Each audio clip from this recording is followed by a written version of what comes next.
Advocate Bhudev महानंदर अभिवादन स्वीकार करंतु आपण मान देखुछति voice of people voice of Bahujan वर्तमान दशंधि रे गोदी मीडिया व्हाट्सएप यूनिवर्सिटी रे मिथ्या खबर प्रचार प्रसार होउछि जे डॉक्टर बाबा साहेब अंबेडकर भूमिका आदिवासी समाज पाए बिल्कुल जीरो এই প্রকার তথ্য মনোবাদী চিন্তাধারা ଲୋକମାନେ ଦିଅନ୍ତି କିନ୍ତୁ ବାସ୍ତବରେ ଯଦି ଆପଣ ଦେଖିବେ ଇତିହାସକୁ ଦେଖିବେ 1919 ରୁ 1956 ପର୍ଯ୍ୟନ୍ତ ବାବା ସାହେବ ଅମ୍ବେଦକର ଲଗାତାର ତାଙ୍କ ଜୀବନର ସଂଗ୍ରାମ କରିଛନ୍ତି ଏବଂ ଖାସ କରିକି ଆଦିବାସୀ ସମ୍ପ୍ରଦାୟକୁ ଉଦ୍ଧାର କରିବା ପାଇଁ ତାଙ୍କର ଯୋଗଦାନ ବିଶେଷ ଭାବେ ଦେଖିବାକୁ ମିଳେ ଏବଂ ତାଙ୍କ ସମ୍ବିଧାନର ପ୍ରତ୍ୟେକ ପନ୍ନାରେ ଯେତେବେଳେ ଆମେ ଦେଖୁ खास करके आर्टिकल 21 आर्टिकल 15(4) आर्टिकल 16(4) एवं schedule 5th and schedule 6th एवं आर्टिकल 342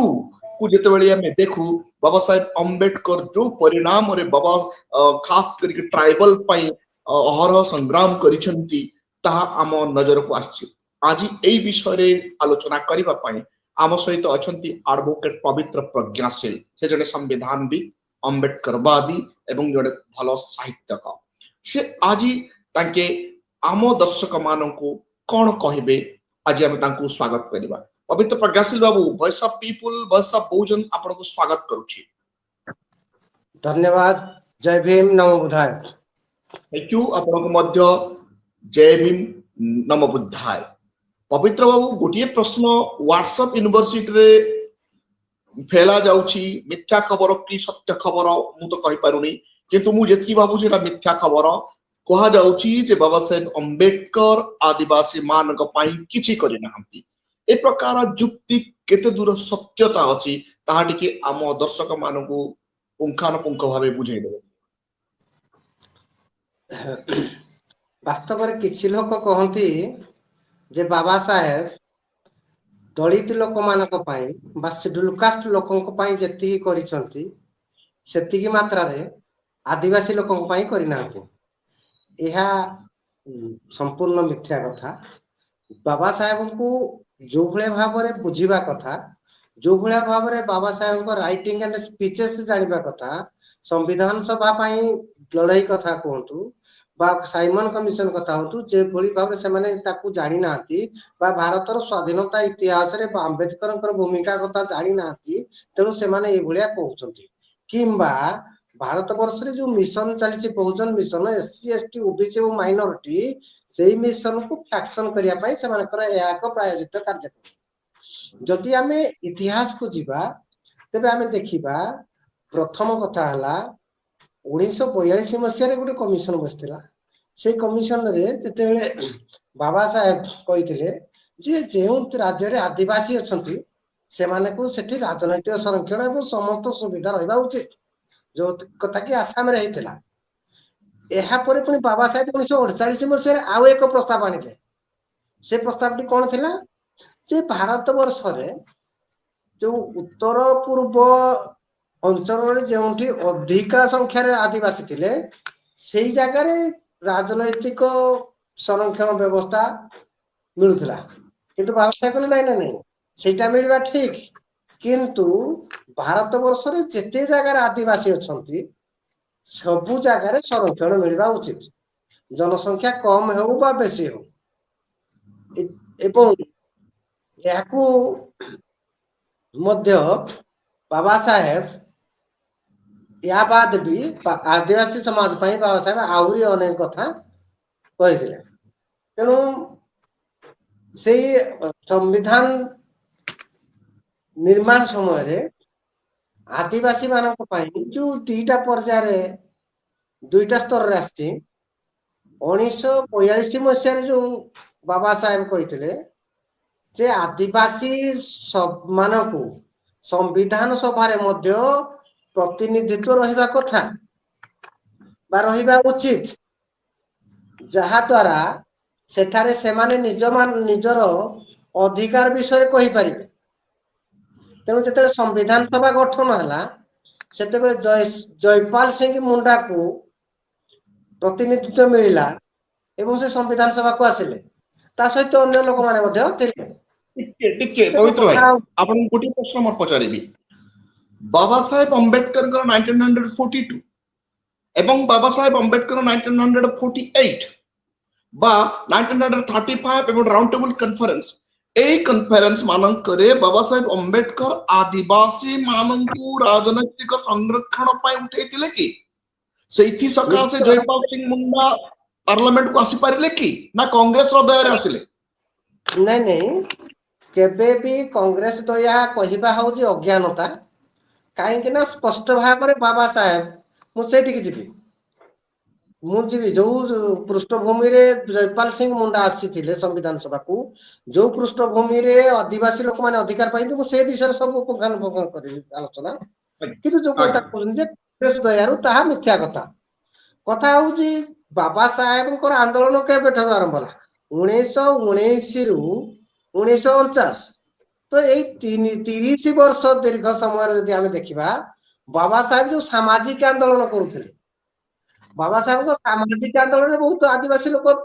ଅଂଶଗ୍ରହଣ କରିଥିଲେ। ବହୁତ ଆଦିବାସୀଙ୍କ ପାଇଁ ବାବା ସାହେବଙ୍କର ସଂଗଠନ ବି କାମ କରୁଥିଲା। କଥା ହଉଛି ଯେତେବେଳେ 1928 ମସିହାରେ ସାଇମନ କମିଶନ ଆସିଥିଲା, ସେତେବେଳେ ପ୍ରଥମେ ଯେତେବେଳେ ଇଂରେଜ ମାନେ ପ୍ରତ୍ୟେକ 10 ବର୍ଷରେ ଭାରତକୁ ଆସୁଥିଲେ, ସେମାନଙ୍କର ଇଂରେଜ ମାନଙ୍କର ସମ୍ବିଧାନକୁ ଏବଂ ସମ୍ବିଧାନ ଲାଗୁ କରିବାକୁ, ସେଥିରେ ଭାରତୀୟ ଲୋକଙ୍କର ପ୍ରତିନିଧିତ୍ୱ ପାଇଁ ବଢେଇବା କି ଆଇନ କଣ ପରିବର୍ତ୍ତନ ହବ ସେଇଥିପାଇଁ ସର୍ଭେ କରିବା ପାଇଁ ପ୍ରତି 10 ବର୍ଷରେ ଆସିଥିଲେ, ଯାହା ପ୍ରଥମେ 1919 ମସିହାରେ ଆସିଥିଲେ। ଆଉ ସେଇ 1919 ମସିହାରେ ବାବା ସାହେବ ପ୍ରଥମେ ହିଁ ଦାବି ଦଳିତ ମାନଙ୍କ ପାଇଁ, ଆଦିବାସୀ ମାନଙ୍କ ପାଇଁ ପ୍ରଥମେ ଦେଇଥିଲେ। ଏବଂ ଦ୍ୱିତୀୟ ଥର ଆସିଲେ ଯୋଉ ସାଇମନ କମିଶନ 29ରେ ଆସିବା କଥା, କିନ୍ତୁ ତା ପୂର୍ବରୁ ଆସିଲେ। ତ 28 ମସିହାରେ ଯେତେବେଳେ ଆସିଲେ, ବାବା ସାହେବ ପ୍ରଥମେ ସେଠି କଣ କରିଥିଲେ ଯେ ସାଇମନ କମିଶନକୁ ଭେଟିକି ଗୋଟେ ମେମୋରାଣ୍ଡମ ଦେଇଥିଲେ। ସେଇ ମେମୋରାଣ୍ଡମରେ ଥିଲା ଯେ ଭାରତରେ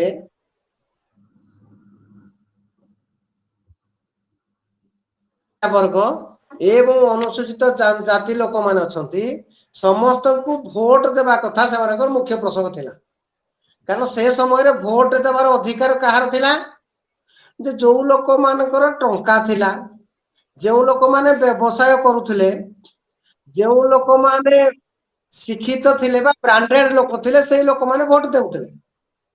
ଯେଉଁ ଲୋକମାନଙ୍କର ଭୋଟ ଦେବାର ଅଧିକାର ଥିଲା, ସେମାନେ ଏଇ ଶ୍ରେଣୀରେ ଆସୁଥିଲେ। ଅଶିକ୍ଷିତ ଏବଂ ଗରିବ ଲୋକମାନେ, ବହୁ ସଂଖ୍ୟାରେ ଭୋଟ ଦେବାର ଅଧିକାର ନଥିଲା। ଏବଂ ମହିଳା, ସମ୍ପୂର୍ଣ୍ଣ ମହିଳା ସମାଜଙ୍କର ମଧ୍ୟ ଭୋଟ ଦେବାର ଅଧିକାର ନଥିଲା। ତେଣୁ ସମ୍ପୂର୍ଣ୍ଣ ଭାବରେ ନିରକ୍ଷର ଓ ଭୂମିହୀନ ହୋଇଥିବାରୁ ଅସ୍ପୃଶ୍ୟ ମାନଙ୍କର ମଧ୍ୟ କୌଣସି ଭୋଟ ଦେବାର ଅଧିକାର ନଥିଲା। ତେଣୁ ବାବା ସାହେବ ପ୍ରଥମ ଥର କରି ଦାବି କଲେ ଯେ ସମସ୍ତଙ୍କୁ ଭୋଟ ଦେବାର ଅଧିକାର ମିଳିବା ଉଚିତ, ଯାହାକୁ ବୟସ୍କ ପୁଷ୍ଟ ବୋଲି କୁହାଯାଏ। ତେଣୁ ସେଇ ପ୍ରଶ୍ନ ସାଇମନ କମିଶନ ସହିତ ତାକୁ ପ୍ରଶ୍ନ ବି ବାବା ସାହେବଙ୍କୁ ପଚରା ଯାଇଛି। ଯେ ପ୍ରଶ୍ନ ପଚରା ଯାଇଛି, ଆପଣ କଣ ଭାବୁଛନ୍ତି ଆଦିବାସୀ ଏବଂ ଅପରାଧୀ ଜନଜାତି, କ୍ରିମିନାଲ ଟ୍ରାଇବ ଯୋଉମାନେ ଥିଲେ, ଅପରାଧୀ ଜନଜାତିକୁ ଭୋଟ ଦେବାର ଅଧିକାର ଦିଆଯିବା ଉଚିତ କି? ବାବା ସାହେବ କହିଲେ ହଁ, ସେମାନଙ୍କୁ ଭୋଟ ଦେବାର ଅଧିକାର ଦିଆଯିବା ଉଚିତ ଏବଂ ଅପରାଧୀ ଜନଜାତିକୁ ଭୋଟ ଦେବା ମିଳିବା ଉଚିତ ମଧ୍ୟ ବାବା ସାହେବ କହିଥିଲେ। ତାକୁ ଦ୍ୱିତୀୟ ପ୍ରଶ୍ନ ହିଁ ବାବା ସାହେବ ପଚରା ଯାଇଥିଲା ଯେ ରାଜନୈତିକ ପ୍ରତିନିଧିତ୍ୱ, ଯୋଉ କଥା ଆମେ ପୁନା ପାଖରେ ପାଇଲେ ଯେ ରାଜନୈତିକ ପ୍ରତିନିଧିତ୍ୱ ମଧ୍ୟ ଦେବାକୁ ପାଇବା ଉଚିତ କି? ବାବା ସାହେବ ବି କହିଲେ ଯେ ସେମାନଙ୍କୁ ମଧ୍ୟ ରାଜନୈତିକ ପ୍ରତିନିଧିତ୍ୱ ମିଳିବା ଉଚିତ। ତେଣୁ ଆଉ ଗୋଟେ କଥା ବାବା ସାହେବ କହିଥିଲେ ଯେ ଯୋଉମାନେ କ୍ରିମିନାଲ କାଷ୍ଟ ଅଛନ୍ତି ବା ଅପରାଧିକ ଲୋକ ଅଛନ୍ତି, ସେମାନେ ରାଜନୈତିକ ସଚେତନତା ଯେହେତୁ ସେମାନଙ୍କ ପାଖରେ ନାହିଁ, ସେମାନଙ୍କୁ ରାଜନୈତିକ ଅଧିକାର ଦିଆଯାଉ, କିନ୍ତୁ ଭୋଟ ଦେବା ଅଧିକାର ଦିଆନଯାଉ। କିନ୍ତୁ ସେଇ ବୈଠକରେ, ସେଇ ଆଲୋଚନାରେ ପରବର୍ତ୍ତୀ ଆଡକୁ ବାବା ସାହେବ ତାଙ୍କର ମତାମତ ପରିବର୍ତ୍ତନ କଲେ, ଯେ କହିଲେ ନାଇଁ, ସେମାନଙ୍କୁ ମଧ୍ୟ ଭୋଟ ଦେବାର ଅଧିକାର ଦିଆଯାଉ, ଯାହା ଫଳରେ ସେମାନେ କିଛି ଭାବିବେ, ସେମାନେ ରାଜନୈତିକ କଥା କିଛି ଭାବିବେ, ଭୋଟ ଦେବା କଥା କିଛି ଚିନ୍ତା କରିବେ। ତେଣୁ ସେଇମାନଙ୍କୁ ସାଇମନ କମିଶନ ଆଗରେ ବାବା ସାହେବ ଆଦିବାସୀ ମାନଙ୍କ ପାଇଁ ବା ଅନୁସୂଚିତ ଜନଜାତି ମାନଙ୍କ ପାଇଁ ଏଇଭଳିଆ ଭାବରେ ଅଧିକାର ମାଗିଥିଲେ, ରାଜନୈତିକ ଅଧିକାର ମାଗିଥିଲେ, ଶିକ୍ଷା କଥା ବି ମାଗିଥିଲେ, ଆହୁରି ଆଗକୁ ଆଗକୁ ଅନେକ ଅଧିକାର କଥା ବାବା ସାହେବ ଦାବି କରିଥିଲେ। ତେଣୁ ଆଉ ଗୋଟେ କଥା ହେଲା, ଆମେ ଯୋଉ ଗୋଲଟେବୁଲ ବୈଠକ ହେଲା, বা 1935 ଭାରତ ଆଇନ ଯୋଉଟା ତିଆରି କରାଗଲା, ସେ ଭାରତ ଆଇନରେ ଯୋଉ ସଂଖ୍ୟାଲଘୁ କମିଟି କଥାରେ ଯୋଉ ପ୍ରକାର ବାବା ସାହେବ କଠୋର ଭାବରେ ଆଲୋଚନା କରିଥିଲେ, ଏବଂ ବାବା ସାହେବ ସେଇ ଆଇନକୁ 1935ରେ ଯୋଉ ସମ୍ବିଧାନ ତିଆରି ଯାଇଥିଲା, ସେଇଟା 32 ମସିହାରେ ତିଆରି ହେଇଥିଲା। ସେଠି ବାବା ସାହେବ କହିଲେ ଯେ ଯଦି ଏଥିରେ ଆଦିବାସୀ ମାନଙ୍କର ରାଜନୈତିକ ଅଧିକାର ନାହିଁ ବା ରାଜନୈତିକ ପ୍ରତିନିଧିତ୍ୱ ନାହିଁ, ତେବେ ମୁଁ ଏ ସମ୍ବିଧାନକୁ ମାନିବି ନାହିଁ। ମାନେ କେତେ ବଡ ଚ୍ୟାଲେଞ୍ଜ ଇଂରେଜ ସରକାରକୁ, ଯେ ଆଦିବାସୀ ମାନଙ୍କର ରାଜନୈତିକ ପ୍ରତିନିଧିତ୍ୱ ନାହିଁ। ତେଣୁ 1935 ଆଇନ ବିଷୟ ନୁହେଁ, 1935ରେ ବା 1932 ମସିହାରେ ଯୋଉ କଥା ଲଣ୍ଡନରେ ଆଲୋଚନା ହଉଥିଲା, ଯୋଉ କଥା ଆପଣ ପୁନା ପ୍ୟାକ୍ଟ କଥା କହୁଥିଲେ, ଯୋଉ ପୁନା ପ୍ୟାକ୍ଟ ଯାହା ମିଳିଲା ତାହା ଗୋଲଟେବୁଲ ବୈଠକ, ପ୍ରଥମ ଦ୍ୱିତୀୟ ଗୋଲଟେବୁଲ ବୈଠକ ଯୋଉ ଲଣ୍ଡନରେ ଆଲୋଚନା ହଉଥିଲା, ସେଠି ମଧ୍ୟ ଟ୍ରାଇବାଲ ଲୋକମାନଙ୍କର, ଦଳିତ ଲୋକମାନଙ୍କର ଖାଲି ଭୋଟ ଦେବାର ନାହିଁ, ସବୁ ପ୍ରକାର ଅଧିକାର କଥାକୁ ଆଲୋଚନା କରାଯାଉଥିଲା। ତେଣୁ ପ୍ରଥମେ ଯୋଉ ଡିପ୍ରେସ କ୍ଲାସ କଥା କୁହାଯାଉଥିଲା, ସେ ଡିପ୍ରେସ କ୍ଲାସ ପ୍ରଥମେ ଆଦିବାସୀ, ସିଡ୍ୟୁଲ କାଷ୍ଟ ଆଉ ବହୁତ ପଛୁଆ ବର୍ଗ ଲୋକମାନଙ୍କୁ ମଧ୍ୟ ସେଥିରେ ଅନ୍ତର୍ଭୁକ୍ତ କରାଯାଇଥିଲା। ତେଣୁ ଡିପ୍ରେସ କ୍ଲାସ ବାବା ସାହେବ କହୁଥିଲେ ଯୋଉମାନେ ସମାଜରେ ଡିପ୍ରେସ ହେଇ ଅଛନ୍ତି, ସେ ଓବିସି ଆସିବେ, ଏସସି ଆସିବେ, ଏସଟି ଆସିବେ। ତେଣୁ ସେଇ ଭାଷାର ଯୋଉ ପରିଭାଷା ଥିଲା, ପରବର୍ତ୍ତୀ ଅଧ୍ୟାୟରେ ଆଲୋଚନା ମାଧ୍ୟମରେ ସେଠି ଡିପ୍ରେସ କ୍ଲାସ କହିଲେ ସେମାନେ କେବଳ ଅଣ୍ଟଚେବୁଲ ବା ଅସ୍ପୃଶ୍ୟ ଅନ୍ତର୍ଭୁକ୍ତ କରାଗଲା। ଯେହେତୁ ପରବର୍ତ୍ତୀ ଅଧ୍ୟାୟରେ ଡିପ୍ରେସ କ୍ଲାସ ଟା କେବଳ ଅସ୍ପୃଶ୍ୟ ବା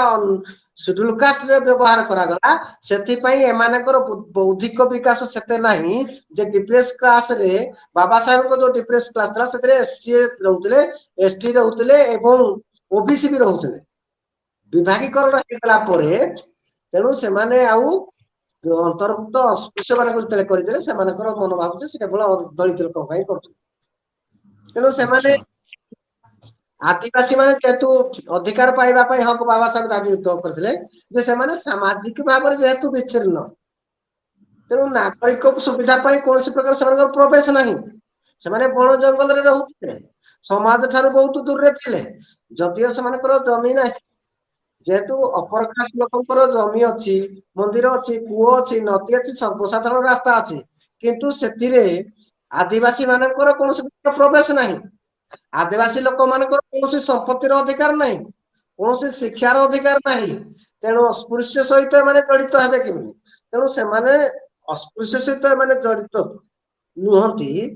କାହିଁକି ନା ଏମାନେ କୌଣସି ଜାତି ବ୍ୟବସ୍ଥାରେ ବା ବର୍ଣ୍ଣ ବ୍ୟବସ୍ଥାରେ ଆସନ୍ତି ନାହିଁ ହେଲା। ସେଥିପାଇଁ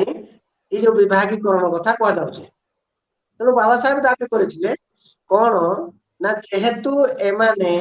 ସବୁ ପ୍ରକାର ବଣ ପାହାଡ ଅଞ୍ଚଳରେ ରହନ୍ତି ଏବଂ ସେମାନେ ମୁଖ୍ୟ ସ୍ରୋତରେ ଅଂଶଗ୍ରହଣ କରିବାକୁ ସଂକୋଚ ପ୍ରକାଶ କରନ୍ତି, ସେମାନେ ଆଗକୁ ଆସନ୍ତି ନାହିଁ, ସେଥିପାଇଁ ସେମାନଙ୍କୁ ସବୁ ପ୍ରକାରର ଅଧିକାର ଦେବା ପାଇଁ ବାବା ସାହେବ ହିଁ ଇଂରେଜ ସରକାର ପାଖରେ ସମ୍ବିଧାନରେ ଏବଂ ବିଭିନ୍ନ ପ୍ରକାର ବୈଠକରେ ମଧ୍ୟ ବାବା ସାହେବ ଦାବି ଉପସ୍ଥାପନା କରିଥିଲେ। ଆଚ୍ଛା ପବିତ୍ର ବାବୁ, ପରବର୍ତ୍ତୀ ସମୟରେ ବାବା ସାହେବ ଅମ୍ବେଦକର ସମ୍ବିଧାନ ଦେଖିଲେ। ସମ୍ବିଧାନ ଦେଖିବା ସମୟରେ ବିର୍ସା ମୁଣ୍ଡା, ତା ଛଡା ଆପଣଙ୍କର ତାନ୍ତ୍ୟା ମାମା, ଆପଣଙ୍କର ସିଦ୍ଧୁ ମୁର୍ମୁ, ଆପଣଙ୍କର କାହ୍ନୁ ମୁର୍ମୁ, ଏମାନଙ୍କୁ ସମ୍ମାନ ଦେବା ପାଇଁ ସମ୍ବିଧାନରେ ସେମିତି କିଛି କାର୍ଯ୍ୟ କରିଛନ୍ତି କି ବାବା ସାହେବ ଅମ୍ବେଦକର? ନିଶ୍ଚିତ ଭାବରେ, ଖାଲି ଏତିକି ନାହିଁ, ତା ବାଦ ଆହୁରି ଅନେକ ଆଦିବାସୀଙ୍କର ଯୋଉ ମାନେ ନାୟକ ବୋଲି କୁହାଯାଉଛି, ଆନ୍ଦୋଳନ କରୁଥିଲେ, ସେମାନଙ୍କୁ ମଧ୍ୟ ବାବା ସାହେବ ସମ୍ବିଧାନରେ ଦେଇଛନ୍ତି। ସମ୍ବିଧାନରେ ସେମାନଙ୍କ ଆନ୍ଦୋଳନକୁ ସାମିଲ କରିଛନ୍ତି। ଆମେ ଯଦି ଚିନ୍ତା କରିବା ଯେ ବାବା ସାହେବ ଯୋଉ ସମ୍ବିଧାନରେ ଯୋଉମାନେ କହୁଛନ୍ତି ଯେ ବାବା ସାହେବ କୌଣସି ପ୍ରକାର ଅଧିକାର କଥା ବା କୌଣସି ପ୍ରକାର ବିକାଶ କଥା ଚିନ୍ତା କରିନାହାନ୍ତି, ଯଦି ଆମେ ସମ୍ବିଧାନକୁ ଯିବା, ସମ୍ବିଧାନରେ Baba Saheb schedule 5 special tribal ଲୋକଙ୍କ ପାଇଁ କରିଛନ୍ତି। ସେଠି ସେଡ୍ୟୁଲ 5 କରିଛନ୍ତି, ଯୋଉଠି ସେମାନଙ୍କର ରହୁଛି ଜନଜାତି ମାନଙ୍କର ଯୋଉ ବସତି ରହୁଛି, ସେମାନେ ସେଠି ସ୍ୱତନ୍ତ୍ର ଭାବରେ ଆଦିବାସୀ ମାନଙ୍କର ସଂରକ୍ଷଣ ରହିବ, ସେଠି ସେମାନଙ୍କ ସ୍ୱତନ୍ତ୍ର ଆଦିବାସୀ କ୍ଷେତ୍ର କୁହାଯିବ। ସେଥିପାଇଁ ସେ ପଞ୍ଚମ ସୂଚୀରେ ରଖିଲେ ଏବଂ आदिवासी ସ୍ୱାଧୀନତା ପୂର୍ବରୁ ଯେଉଁ आदिवासी नेता माने ଅଧିକାର ପାଇଁ ଜୀବନ ଜୀବିକା ପାଇଁ ଜଳ ଜଙ୍ଗଲ ଜମି ପାଇଁ ଯୋଉମାନେ ଆନ୍ଦୋଳନ କରିଥିଲେ ସେ କଥା ମଧ୍ୟ ବାବା ସାହେବ ଭୁଲି ଯାଇନାହାନ୍ତି। ଏମାନେ ବାବା ସାହେବ ଜଳ ଜଙ୍ଗଲ ଜମି କଥା କାହିଁକି ଆଖିରେ ରଖିଥିଲେ? ବାବା ସାହେବ ଯୋଉ ବିଜ୍ଞ ଲୋକ ଦୂରଦ୍ରଷ୍ଟା ସିଏ ଜାଣିଥିଲେ ଯେ ଆଗାମୀ ଦିନରେ ଯୋଉ ପୁଞ୍ଜିପତି ମନୁବାଦୀ ଲୋକମାନେ ଭବିଷ୍ୟତରେ ପୁଞ୍ଜିପତି ଲୋକଙ୍କ ପାଖରେ ଆଦିବାସୀ ମାନଙ୍କର ଯୋଉ ଜୀବନ ଜୀବିକା ଅଛି ଜଳ ଜଙ୍ଗଲ ଜମିନ ଏଇ ଯୋଉ ଜିନିଷରେ ସେମାନେ ସେଠିକାର ତାଙ୍କ ଜୀବିକାକୁ ନିର୍ବାହ କରନ୍ତି ସେଠି ତାର ଖାଦ୍ୟ ପାନୀୟ ସମସ୍ତେ ପାଆନ୍ତି ସେ ତାକୁ ନେଇକିନି ପୁଞ୍ଜିପତି ମାନେ ବିକ୍ରି କରିଦେବେ ସେଇଥିପାଇଁ ବାବା ସାହେବ କଣ କଲେ ନା ବିର୍ସା ମୁଣ୍ଡା ଯୋଉ ଆମର ଧରତିଆ କୁହାଯାଏ ଧରତିଆ ବା ହଁ ବିର୍ସା ମୁଣ୍ଡା କୋଟନାଗପୁର ଟେନେଣ୍ଟ ଅଞ୍ଚଳ ଆଜ୍ଞା। ବାବା ସାହେବ ବିର୍ସା ମୁଣ୍ଡାଙ୍କୁ ସମ୍ମାନ ଜଣେଇ ଛୋଟ ନାଗପୁର ଟେନାଣ୍ଟ ଆକ୍ଟ ସମ୍ବିଧାନରେ ରଖିଥିଲେ। ମାମା ଆଚ୍ଛା କାଞ୍ଚିଆକୁ ସମ୍ମାନ ଜଣେଇ ବାବା ସାହେବ ସାମାଜିକ ନ୍ୟାୟ ଆଦିବାସୀ ମାନଙ୍କୁ ଦେଲେ ସମ୍ବିଧାନରେ ସିଧୁ ଆଚ୍ଛା ମୁର୍ମୁ କାହ୍ନୁ ମୁର୍ମୁଙ୍କୁ ସମ୍ମାନ ବାବା ସାହେବ ଜଲ ଜଙ୍ଗଲ ଜମିର ଅଧିକାର ସମ୍ବିଧାନରେ ଦେଲେ ଆଚ୍ଛା ଏବଂ ତାକୁ ହଁ ସଂରକ୍ଷଣ କରିକି ରଖିଲେ ରିଜର୍ଭ କରିକି ରଖିଲେ ଯାହା ଆଜି ଆଚ୍ଛା ଆଦିବାସୀ କରୁଛନ୍ତି ଯାହା ଆଜିର ଏ ସଭ୍ୟତା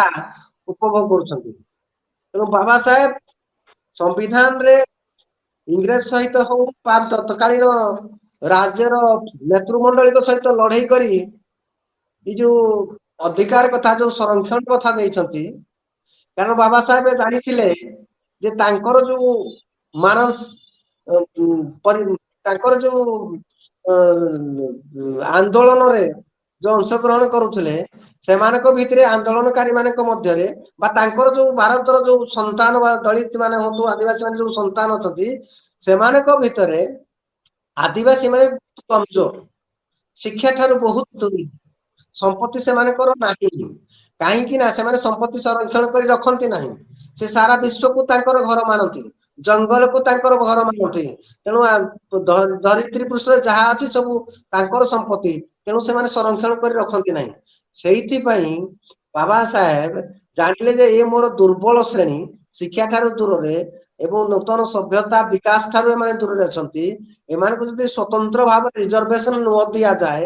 ସ୍ପେସିଆଲ ପ୍ରୋଭିଜନ ଯଦି ଏମାନଙ୍କ ପାଇଁ କରା ନଯାଏ ତେବେ ଏମାନଙ୍କର ଯୋଉ ସଭ୍ୟତା ଅଛି ଯୋଉ ସଂସ୍କୃତି ଅଛି ଯୋଉ ପରମ୍ପରା ଅଛି ସେ ପରମ୍ପରାକୁ ମନୁବାଦୀ ମାନେ ଦିନେ ଧ୍ଵଂସ କରିଦେବେ ତେଣୁ ଏତେ ବଡ ଯୁଗ ସ୍ରଷ୍ଟା ଏତେ ବଡ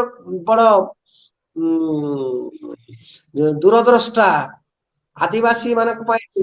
ଯୋଉ ସିଡୁଲ ଫାଇଭ କଥା କୁହନ୍ତୁ ଅନ୍ୟାନ୍ୟ ରିଜର୍ଭେସନ କଥା କୁହନ୍ତୁ ଶିକ୍ଷା କ୍ଷେତ୍ରରେ କୁହନ୍ତୁ କୁହନ୍ତୁ ହଷ୍ଟେଲ ଫାସିଲିଟି କଥା କୁହନ୍ତୁ ରାଜନୈତିକ ପ୍ରତିନିଧିତ୍ୱ କଥା କୁହନ୍ତୁ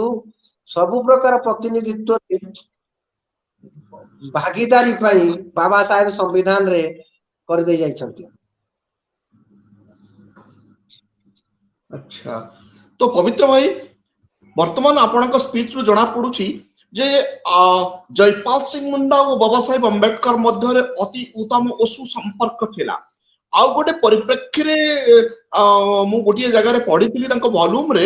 ଜୟପାଲ ସିଂ ମୁଣ୍ଡା ବାବା ସାହେବ ଅମ୍ବେଦକରଙ୍କୁ ବାରମ୍ବାର କୃତଜ୍ଞତା ଜ୍ଞାପନ କରିଥିଲେ କାରଣ କଣ ଧନ୍ୟବାଦ ଜ୍ଞାପନ କରିଥିଲେ କାରଣ କଣ ଜୟପାଲ ମୁଣ୍ଡା ଯେତେବେଳେ ବାବା ସାହେବ ଇଂରେଜ ମାନଙ୍କ ସହିତ ଦାବି ଉପସ୍ଥାପନ କଲେ ଯେ ଏମାନଙ୍କୁ ରାଜନୈତିକ ପ୍ରତିନିଧିତ୍ୱ ମିଳୁ ଏବଂ ସମ୍ବିଧାନ ସଭାରେ ବି ପ୍ରତିନିଧିତ୍ୱ ମିଳୁ ଏବଂ ସେଇଥିପାଇଁ ଜୟପାଲ ମୁଣ୍ଡା ଯାଇପାରିଲେ ଏବଂ ଜୟପାଲ ମୁଣ୍ଡା ମଧ୍ୟ ସମ୍ବିଧାନ ସଭାରେ ଆଲୋଚନାରେ ସେମାନଙ୍କର ଦାବି ଉପସ୍ଥାପନ କରିଛନ୍ତି ତେଣୁ ଜଣେ ଲୋକ ନିଜ କମ୍ୟୁନିଟି ପାଇଁ ଲଢେଇ କରିବା ଯେତିକି ସହଜ ଆଉ ଗୋଟେ କମ୍ୟୁନିଟି ପାଇଁ ଲଢେଇ କରିବା ଭାରି କଷ୍ଟ ତେଣୁ ବାବା ଆଜ୍ଞା ସାହେବ କହିଲେ ମୁଁ କରୁଛି ସାରା ଭାରତର ସବୁ ନାଗରିକ ମାନଙ୍କ ପାଇଁ ଲଢେଇ କରୁଛି ଯଦି ସ୍ଵତନ୍ତ୍ର ଭାବେ ତାଙ୍କ ବର୍ଗର ଲୋକମାନେ ଯଦି ପ୍ରତିନିଧିତ୍ୱ କରି ଆସିବେ ସେମାନେ ତାଙ୍କ ପାଇଁ ଭଲ ଭାବରେ କଣ ଲଢେଇ କରିପାରିବେ ତେଣୁ ବାବା ସାହେବଙ୍କର ଦାବି ଉପସ୍ଥାପନା ଏବଂ ଦାବି ଉପସ୍ଥାପନା କୁ କମିଟି ସ୍ଵୀକାର କଲା କମିଶନ ସ୍ଵୀକାର କରି ରେକମେଣ୍ଡେସନ କଲା ପରେ ଆଦିବାସୀ ମାନଙ୍କୁ ପ୍ରତିନିଧିତ୍ୱ ଦିଆଗଲା ସେଇଥିପାଇଁ ଜୟପାଲ ସିଂ ମୁଣ୍ଡା ଗଲେ ଏବଂ ଜୟପାଲ ସିଂ ମୁଣ୍ଡା ଯେହେତୁ से समय जड़े विज्ञ लोक तेणु सी बाबा साहेब प्रत्येक क्षेत्र को से अनुधान कर आदिवासी मान विकास क्षेत्र में बाबा साहेब जो सोशल ऑर्गेनाइजेशन थिला जो पॉलिटिकल मूवमेंट थिला बाबा साहेब जो पत्र पत्रिका थिला से पत्र पत्रिका से माने कौन करथिले ना बाबा साहेब प्रत्येक मुहूर्त आदिवासी मान असहायता देखुले आदिवासी मान प्रत्येक मुहूर्त शिक्षार अव्यवस्था कथा कहते आदिवासी मान पिला हॉस्टेल जो अव्यवस्था थिला जो बेसी पिला कम हॉस्टेल जो कम पिला बेसी ये जो असामंजस्य से कथा बाबा साहेब प्रत्येक जो संवाद पत्र उपस्थापना करुले सरकार को जनाऊले सबु दिगु जो जयपिंड मुंडा बाबा साहेब को चिन्ह गले जानीगले से अनेक बार कृतज्ञता जन धन्यवाद जन नतमस्तक होती। अच्छा थैंक यू पवित्र भाई आपण बहुत मूल्यवान समय देइछंती हमर समय ही जाइछि आपण माने सुनुथले पवित्र प्रज्ञाशील को वर्तमान समय ही जाइछि तो आपण माने आज जानी पारिले जे जयपाल सिंह मुंडा सहित बाबा साहेब अम्बेडकर भूमिका कौन थिला बहुजन समाज सहित आदिवासी समाज सहित बाबा साहेब अम्बेडकर को प्रकार भाव में कार्य करथिले डिटेल विषय रे पवित्र प्रज्ञाशील आपण मानकू ए विषय जाइछते तेणु पवित्र प्रज्ञाशील आपण voice of people voice of Bahujan विशेष विशेष धन्यवाद और जय भीम ज्ञापन करूची आपण को मध्य धन्यवाद मते ए प्लेटफॉर्म रे कहिबा पई सुजोग देथिबारु जय भीम नमोदय आपण माने देखुचंती voice of people voice of Bahujan ए वीडियो टिकु आपण चारिआडे प्रचार प्रसार करिवे ओ आदिवासी सभ्यता और संस्कृति को प्रकार भाव रे बाबा साहेब अम्बेडकर बंचई छंती ताहा समस्त जनलोक पाखक पहुंचू एवं जानी पारंतु एवं भविष्य रे आदिवासी संस्कृति और कल्चर को बंचया पई भागीदार होंतु।